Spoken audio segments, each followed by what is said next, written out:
I have exciting news. The Brighter Side of Education is now officially CPD accredited, which means you can now earn continuing education credits just for listening. So stay tuned for details to learn how to claim your credits. Your professional development just got a little easier. Do you want to play? It's a phrase every child knows. However, the pastime isn't just a distraction. It's a blueprint for learning, resilience, and creativity. From ancient Egyptian board games to Minecraft worlds built block by block, games have always helped us learn how to survive, collaborate, and imagine new possibilities. Today we ask, what happens when students don't just play games, but create them?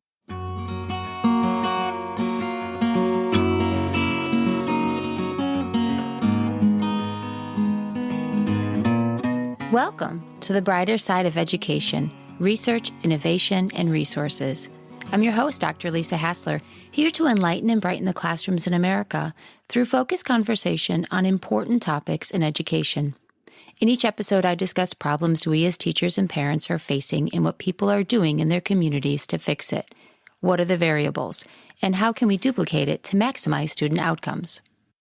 From carved stones in ancient Mesopotamia to algorithm-powered platforms today, humans have always played games. Long before formal schooling, games helped us practice survival, build community, and pass on knowledge. They are our earliest simulations, safe ways to experiment with rules, outcomes, and ideas. Game theorist Roger Kalios, writing in the mid-20th century, classified human play into forms like competition, chance, mimicry, and exploration. These same forms show up today in everything from chess and tag to Minecraft and Roblox.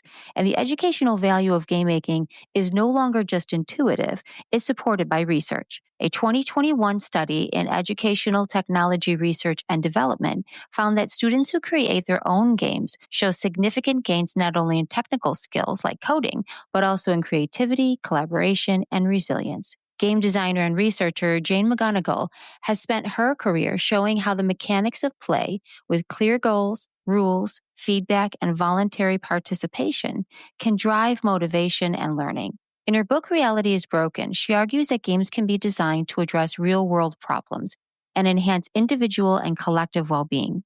And she puts it simply, reality is broken.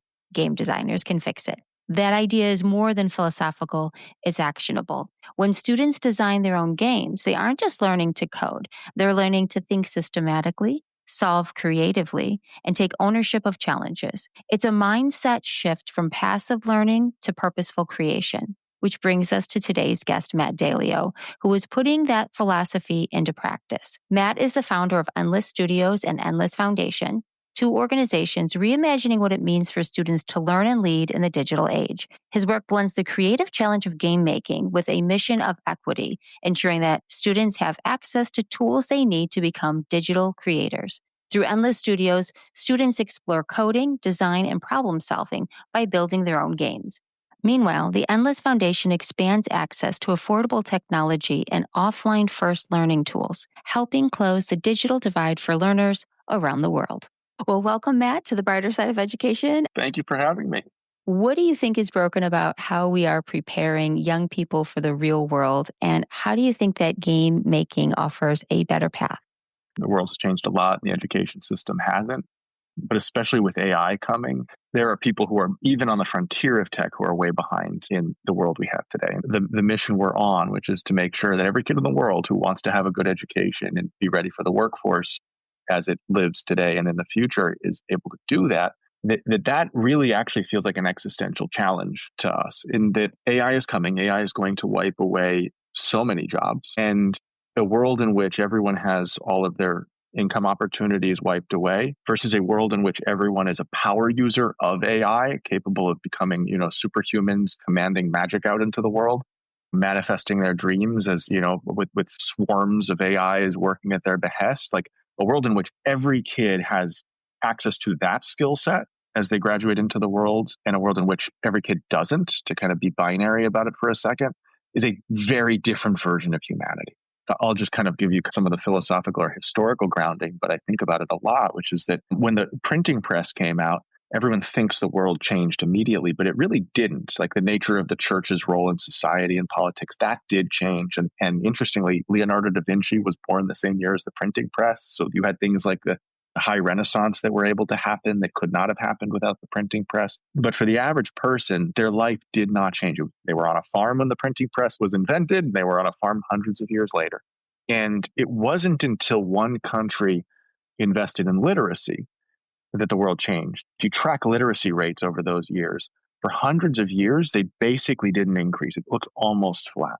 There's one country that invested in building an empire, and they needed to educate their people to build an empire. This was the UK. But to teach people, you have to teach them to read and write. And so when the UK hit 65% literacy, majority literacy, the Industrial Revolution happened.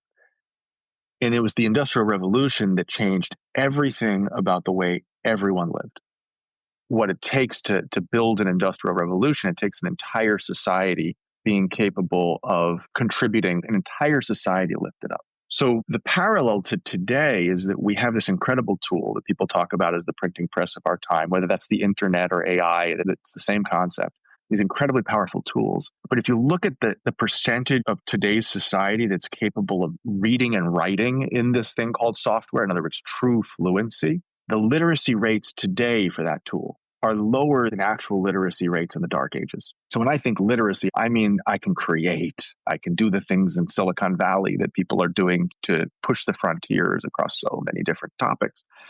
And so our mission is to build a world in which that literacy is totally democratized. So now when I go back to your question of like what's broken about society, fundamentally the people who are supposed to teach the skills that humanity depends on don't have those skills themselves. I think that that's been recognized as a key element and a gap in the knowledge that we definitely need to know it before we can pass it on. The teachers are a linchpin to the mentorship and the humanity and the guiding. And those teachers need to be scaffolded with an infrastructure that makes them successful. But how you democratize access to the tools led us to realize you have to also then teach the skills when people have the tools. Our answers to that question came in the form of games. I remember walking into a classroom for the first time and seeing the entire classroom was erupting in numbers as they were shouting their multiplication tables because it was in the form of a game. Games can engage. That's the hardest challenge in education. And the second insight was I was curious how our engineers had learned to code. And I've heard the same answer over and over again. And it was as a kid, I loved games. And then I discovered I could hack my games. And so that story I just heard over and over again across our team. Mark Zuckerberg learned this way, and Elon Musk learned this way. And I got to meet Bill Gates, and I asked him, what was your first experience with? And he's like, yeah, the first thing I ever coded was a game. And so if this is the way that all these tech titans are learning the hardest technical skill, there are many technical skills, design, art, project management, lots of them, but the hardest of them is code. And if they're all learning it the same way, why aren't we teaching this way? That makes so much sense. Yes. In practice, when you take all the ingredients that you would want in a really highly engaging hands-on project for a project-based digital literacy experience, right, and you kind of shake those all up, I kind of say, like, throw all the ingredients in a black box, shake them up, see what comes out the other end. Literally, the only thing that comes out the other end is a game. The ingredients I put in there, it has to be obviously engaging. It has to be multidisciplinary. It needs to involve right brain and left brain. And so when you wrap those skills around something creative and nimble that they're excited about, that is so multidisciplinary and that requires them to collaborate across the disciplines, you end up teaching the most employable skills in today's and the future workforce. How would teachers use that? So before I answer that question, education is traditionally, do you know what a network effect is? A network effect is the core of basically every tech product in the world, which is that the more people join it, the better it gets. Uber is a network effect. The more drivers there are, the better it is for the passengers. The more passengers there are, the better it is for the network, the drivers. And the more you go everywhere, the better it is. So everyone who gets added to that network makes the network better. Right. Education is the classic anti-network effect. And yet there are 3 billion youth under the age of 25 years old that we have to teach. So we have traditional education structured in classrooms where you have anti-network effects. The smaller it is, the better. The bigger it is, the worse it is, just as a by and large. So the question of, well, what would it look like for education to be a network effect? In other words, the more people are in this educational experience, the better it is. If you look at GitHub, GitHub is, I often describe the best school in the world. And I define best on two levels. One is, how many people is it teaching? It's 100 million people in GitHub, which is why it's so good, because there are 100 million people in there, all working on different projects, all different skill levels. So you could find, people who have your same passions and interests, and you can learn from them all collaboratively, and you can join projects, and they can mentor you because they're trying to do the projects. So it's 100 million of those. And it's also, I define best as, does it get you the job? A very important role of education is to teach you to do the job. Well, the best way to learn to do the job is to do the job. And so the 100 million people inside of GitHub are actually doing the job. They are in the place that their work takes place. And so when they come in, whether they're, at the top of that skill curve or a total novice, whether they're 15 years old or 50 years old, they are in a common community creating together, doing the real job. And in fact, when you go to Silicon Valley tech startups and you ask, how do you hire? They don't care what degree you got, from what university you got it from. They don't care about your transcript or your GPA. I mean, sure, they may look at those, but the thing that they actually look at is your code in GitHub. Really? What have you built? Show me the code. And then you care about what are you like to work with. In an open community like this, you have visibility into both. The work is work on real projects. All of that mentorship, implicit mentorship for the 100 million people, they don't have to pay a dime for it. Wow. So I say that because there are the two main pillars of what we do that I have to put on the table before I answer the direct question of and how does someone do this? Okay. The first is, wow, games are a great teaching environment. And the other one is, wow, GitHub's a great teaching environment. Yeah. So let's merge those. Okay. Okay, now I can answer your question, which is to do what we've just described. We've built that curriculum. Because to oversimplify the world of game creation, you have things like Minecraft, which 6-year-olds can use. Right. But it's not real games you're building inside of there. It's not real skills you're building inside of there.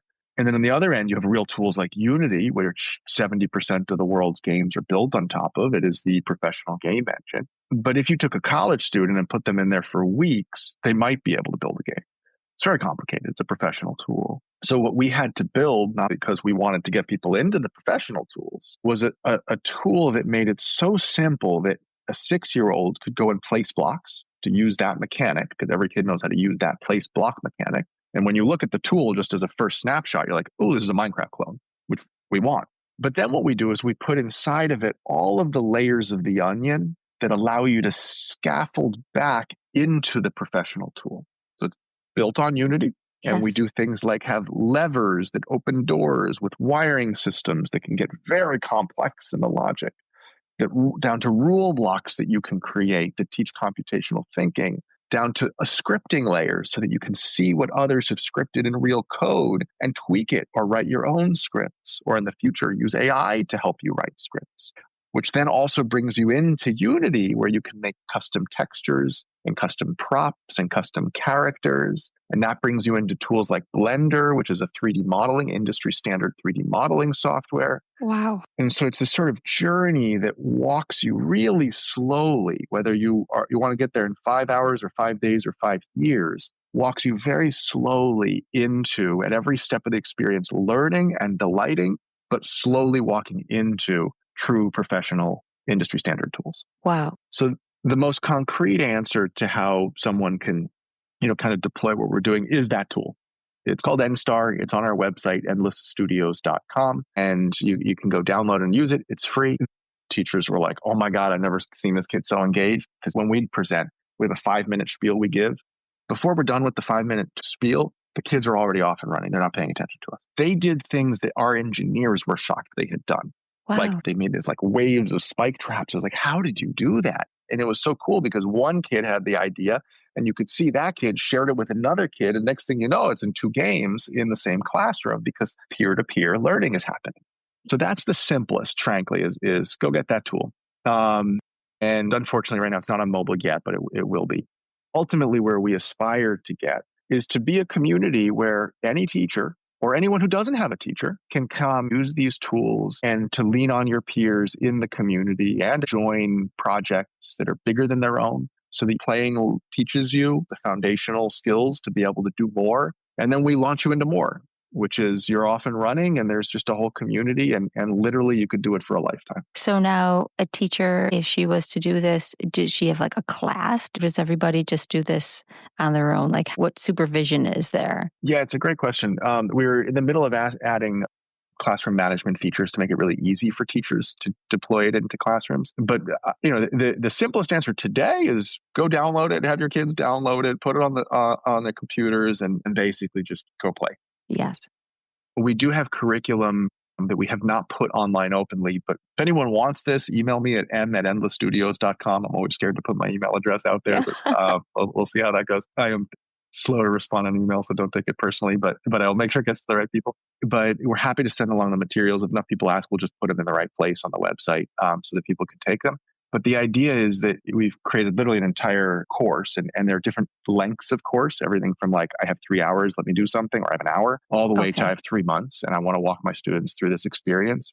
And so we have all of the kind of the PDFs with the pedagogy designed in a way that it's very easy for a teacher with no experience to go in and teach it. All the materials are there. Links to the how-to videos are there. Links to all of the relevant materials so that, again, the idea is the student doesn't have to worry about not having access to this, and therefore also the teacher doesn't have to worry. What we want is teachers to be able to do what they do best, which is to have the human connection, the guidance, the mentorship, to bring whatever skills they have. If someone is the coding teacher or the geometry teacher or the art teacher, they should all be able to teach this. This shouldn't be relegated to like only the computer science teacher can teach 21st century skills, because 21st century skills are all of the disciplines. The history teacher should be able to come in and say, let's use this game to build games that teach about history. It's like the equivalent of a digital diorama. To make a game is a totally different thing than to play a game. From the skills you build to the endorphins that they pull, the parts of the brain that they activate. Yes. But we just see this kind of universal engagement, especially among youth. So I just love that this is tapping into both. Games are just very natural to us. You know, we want to make them and they're fun to do. The puppies play by wrestling around so that they then, as puppies, build the skills that will ultimately be necessary for what their pack, their tribe needs as adults. Kids play because what they learn in play teaches them what they will ultimately need to be successful in our tribes as adults. Very true. And somewhere along the way, you asked the question about like what's wrong with education, and we take the play, we take the fun out of learning. Yet we know scientifically we learn more when we're having fun. And so, you know, one of the aspirations that we have for the tool that I described before, which is kind of one part of what we're doing, but a very central part, is the aspiration that teachers will start using it themselves to build games to teach the things that they want their students to learn, and that will grow an ecosystem of learning games. Because today, learning games cost too much to build. And so you really can't build quality learning games at the scale that's necessary. Learning and games used to be so tightly tied together. SimCity, Civilization, Oregon Trail, like these were things that the teachers and parents wanted their kids to be in because they were good for them. And somewhere along the way, they spread out, right? That games became so big, and the budgets for consumer games for like Grand Theft Auto became billion-dollar budgets. There's just such a difference between the quality of one and the other. And so in building a tool that makes it really easy to build highly engaging games that look like the types of games that one would expect as a consumer in this modern landscape, but make it really easy for teachers to then do it in ways that teach, you can create kind of this proliferation of games that you want your kids to play. So if you go in there, would you have the ability to have that type of art and dynamics, you know, that you would see in something like Fortnite, let's say, versus something like Frogger? That's a super, super, super, super important point, is it has to be 3D in some sense. Like it has to be visually gorgeous. It has to be enrapturing, because those quality games are that way. So, you know, we are deliberately building the tools so that anyone can make it feel like whatever they want. You want a Candyland game? Great, go for it. You want a, you know, cyberpunk game? Go for it. Like, and our aspiration is that it looks like whatever the audience wants it to look like, but that it always looks like high quality product. And it would be like a Wix website, for instance. And so I build it on my own, but I have no coding background whatsoever. And like Wix, you could do the whole thing with no code at all. And you can also go do custom scripts. It's a really good tool to scaffold you into learning because the scripts are simple and you can wrap your head around them. And then that can teach you how to build real websites. So it's exactly what you just described. I don't need any code at all. Right. But I also have wiring systems that teach me computational thinking. It's built on Unity, the most popular game engine in the world. So you have access to Unity under the hood. It's not a little tool. It's Unity you have access to. What age would you use it most in the classroom? A 6-year-old can go download this tool. Wow. Go for it, run with it. Our primary focus is older, is college and high school. And that's also the most urgent because you have a whole generation of youth graduating with AI coming. We're kind of chipping away at each part of the curve, but the hardest part is the part that we're cracking right now, which is build a community where like the best students in the world and the best game makers in the world all want to build together. And then you build the on-ramp for more people at younger and younger ages to be able to go into. And you're helping address the digital divide and making game making more available to all. You're talking about device and internet access. How is Endless addressing this? Endless has to oversimplify, a company and a foundation. The foundation was really born out of what I started doing. And for about a decade, I focused on laptop access in emerging markets. How do you make the most powerful educational and creation tool in history available to the 5 billion people who don't have it? And if you don't have internet access, how do you still make it useful? And the long story short is that a pay-as-you-go financing mechanism that makes now financing available to people who normally aren't creditworthy makes it so that now about 1 billion, 2 billion, maybe 3 billion more people can afford it at the price point that unlocks, which is about $10 to $15 a month. And then on the internet side, fill it with all the useful content so that when they connect to the internet, it refreshes. But if they're not on the internet, it's still useful. And so those two things unlock a lot more people being able to have access to it. And we actually, just by coincidence, this week signed a very, very exciting contract to distribute laptops through the largest solar panel distributor in Africa. So they're going to be rolling out cool things there. We're doing stuff with one of the large banks in Latin America. Anyway, so cool things happening on that front. But the answer to the question ultimately for how you make it so that everyone can have access to the skills is that they have to also have access to the tools. Yes. I often describe kind of this notion of like Maslow's hierarchy of needs. Yes. It's like hierarchy, this pyramid hierarchy of educational needs. You have to have electricity to get a laptop. You have to have a laptop to get internet. You have to have internet to get the digital skills. You have to have the skills to get the job. And then if you have the job, you can, self-actualization. And so in partnering with the electricity providers to distribute the laptops and making it so that the internet is optional, not irrelevant, but optional, means that now anyone, anywhere can have the skills. And so when you teach those skills to wherever they are, that person is now all of a sudden an employable human being.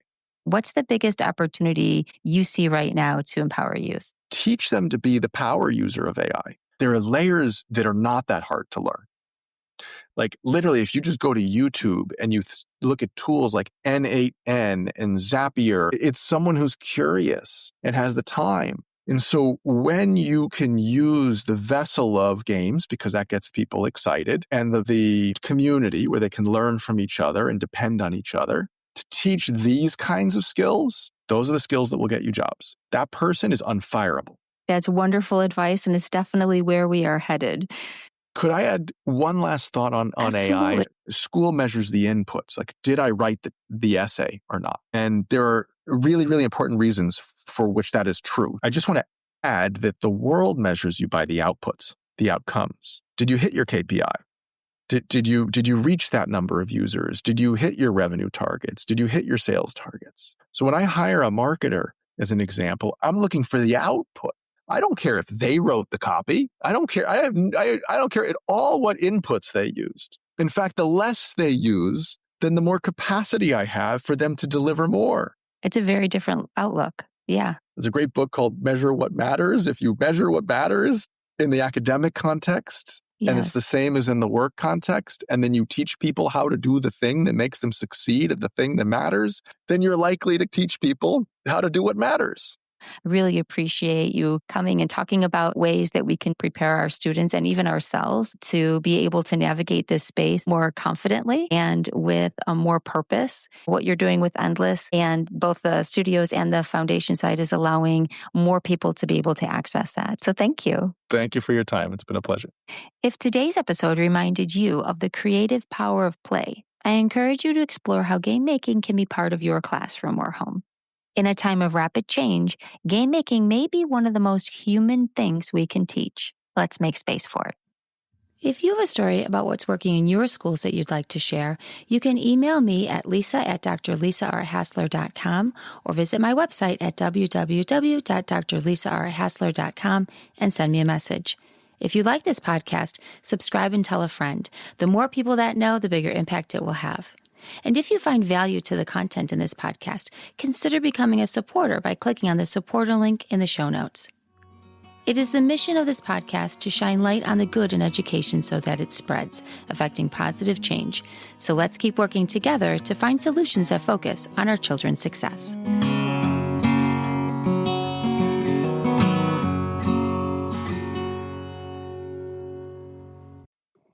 Thanks for listening to today's episode. These conversations, insights, and resources are valuable professional development, and now they officially count. So here's how it works. Specific episodes are marked as CPD eligible, and after listening, you'll be able to download a certificate of completion. This can go towards your required annual learning hours. So head to the show notes, and there you'll find the link and unique episode code needed to claim your certificate.